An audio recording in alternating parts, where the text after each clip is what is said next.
வணக்கம். Last week நம்ம என்ன பார்த்துருந்தோம் அப்படின்னா, இங்கே ஒரு பியரிஸ் கேண்டில் வந்திருக்கு. அதனால் நமக்கு செல்லிங் ஆப்பர்ச்சுனிட்டி இருக்கிறதுக்கு வாய்ப்பு அதிகமாக இருக்குது அப்படிங்கிறத பார்த்துருந்தோம்.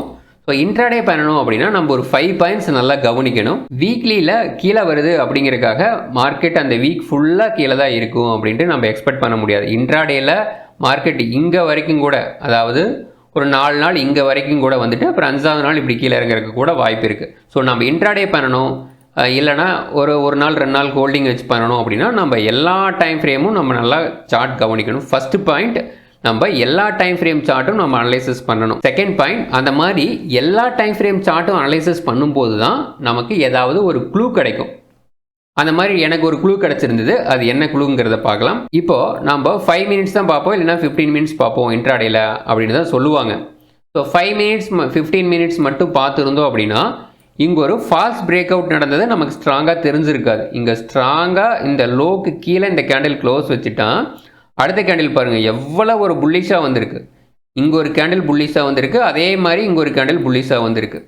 ஒரு லோயர் லெவலில் இந்த மாதிரி ஒரு புல்லிஷான கேண்டில் வருது அப்படின்னாலே மார்க்கெட்டில் சம்திங் ஏதோ நடக்குது, கொஞ்சம் வெயிட் பண்ணணும், செல் பண்ணணும்னா அப்படிங்கிற ஒரு முடிவுக்கு வந்துடலாம். பை பண்ணலாம், பை பண்ண வேண்டாம் அப்படிங்கிற முடிவுக்கு நம்ம மறுபடியும் வரலாம். செல் பண்ணக்கூடாது அப்படிங்கிற முடிவுக்கு நம்ம வந்துடலாம். செல் பண்ணணும்னா சின்ன எஸ்எல் வரும்போது மட்டும் செல் பண்ணணும், முடிஞ்ச வரைக்கும் செல்லிங் அவாய்ட் பண்ணிக்கணும் அப்படிங்கிற பிளானுக்கு நம்ம வந்துடலாம். தேர்ட் பாயிண்ட், நம்ம ஃபிபோவில் கொஞ்சம் மாஸ்டர் ஆகணும். ஃபிபோவில் 3861 இந்த ரெண்டுமே முக்கியமான லெவல் அப்படிங்கிறத நம்ம பார்த்துட்டு இருக்கோம். அது நம்ம ட்ரா பண்ணி பழக நமக்கு அது வந்துடும். இன்ட்ராடேக்கும் அதை யூஸ் பண்ண முடியும், பொசிஷனுக்கும் யூஸ் பண்ண முடியும், ஸ்விங்குக்கும் அதை யூஸ் பண்ண முடியும். ஃபிபோ தான் இருக்கிறதுலையே மேஜிக்கான ஒரு லெவல்.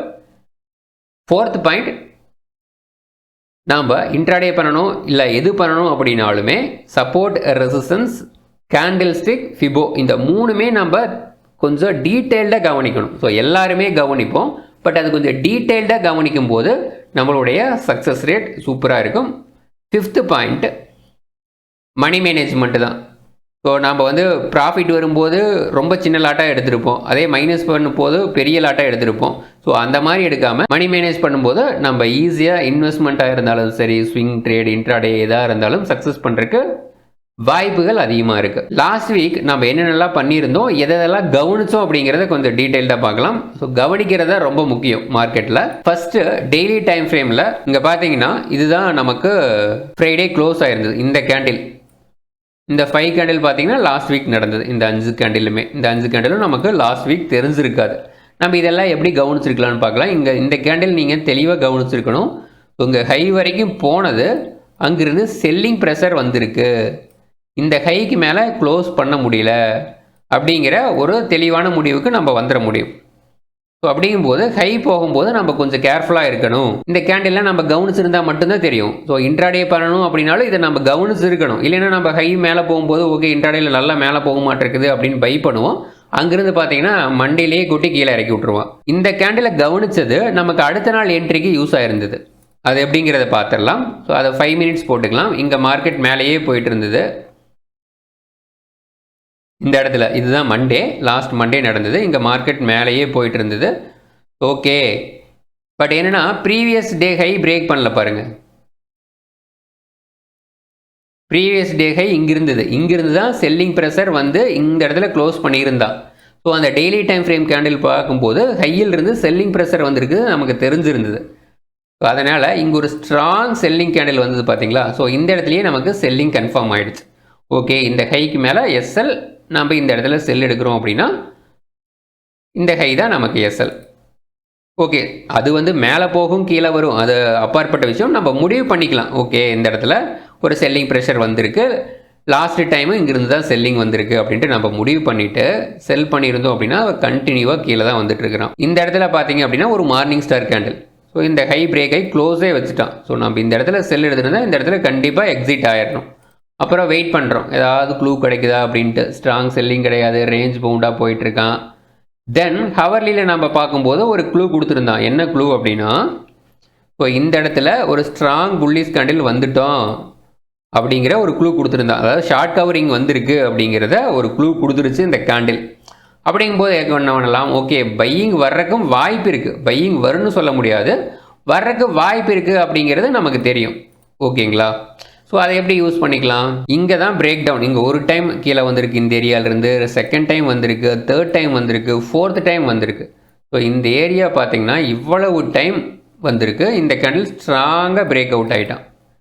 இந்த ஸ்ட்ராங்காக பிரேக் அவுட் ஆனோடனே ஓகே மார்க்கெட்டில் சம்திங் பையிங் வரும் போல் இருக்குது அப்படின்ட்டு இங்கே எடுத்தாச்சு. எடுத்துகிட்டு நம்ம இதுக்கு பெரிய ப்ராஃபிட்டாலாம் வெயிட் பண்ணல. 1.618 தான், அவ்வளோதான். ஸோ இந்த லெவல்லையே நம்ம எக்ஸிட் ஆயாச்சு. ஸோ இங்கே எடுக்கிறேன்னா இவ்வளோ தான் ப்ராஃபிட், சின்ன ப்ராஃபிட்லேயே எக்ஸிட் ஆயாச்சு. ஏன்னா மார்க்கெட்டு ஓவராலாக டவுன் ட்ரெண்டாக இருக்கிறதுனால நமக்கு சின்ன ப்ராஃபிட் தான். அப்புறம் பார்த்தீங்கன்னா மார்க்கெட் கீழேயே வரல, ஹையர் ஹை தான் போயிட்டே இருக்கிறான். ஸோ இங்கே மேலேயே தான் போயிட்டுருக்கான். அடுத்த நாளும் ஓப்பன் ஆகி கீழே வரல. அட்லீஸ்ட் இந்த லோ பிரேக் ஆகிருக்கணும், அதுவும் பிரேக் ஆகலை. ஓகே மார்க்கெட்டில் சம்திங் ஸ்ட்ரென்த் இருக்கிறது இதுலேயே தெரியுது. பட் ஸ்ட்ரென்த் இருந்தாலும் இந்த கேண்டிலோட ஹையெல்லாம் கவனிச்சு பாருங்கள், ஹையர் லெவலில் செல்லிங் ப்ரெஷர் வந்துட்டு இருக்கிறது நமக்கு தெரியுது. ஓகேங்களா, இந்த கேண்டில் வரைக்கும் நமக்கு செல்லிங் ப்ரெஷர் வந்திருக்கு. கொஞ்சம் ஜூம் பண்ணிக்கலாம். இந்த கேண்டில் வரைக்குமே நமக்கு செல்லிங் ப்ரெஷர் வந்திருக்கு. ஹைக்கு மேலே க்ளோஸ் ஆகலை பாருங்கள். இந்த விக்குக்கு மேலே எந்த ஒரு கேண்டிலுமே க்ளோஸ் ஆகலை.